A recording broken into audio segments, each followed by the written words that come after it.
ইসরায়েলের হামলার জবাবে শুক্রবার রাতে মোট ৩ ধাপে তেল আবিব ও জেরুজালেমে হামলা চালায় ইরান।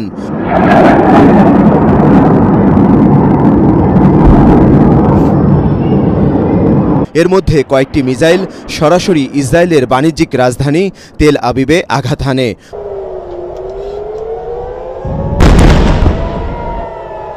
প্রথম ২ দফার হামলায় অন্তত ৪১ জন আহত হন। তৃতীয় দফার আক্রমণে আহত হয় অর্ধশতাধিক।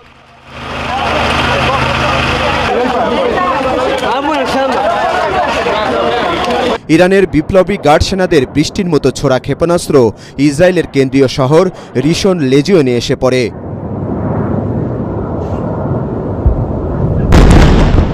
এতে ধ্বংসস্তূপে পরিণত হয় সেখানকার বড় বড় ভবন।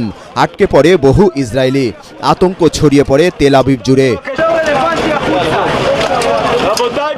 তবে ইসরায়েলের দাবি, ইরানে ছোড়া কয়েকশো ব্যালিস্টিক মিসাইল যুক্তরাষ্ট্রের সেনারা তেল আবিবে পৌঁছানোর আগেই ধ্বংস করেছেন।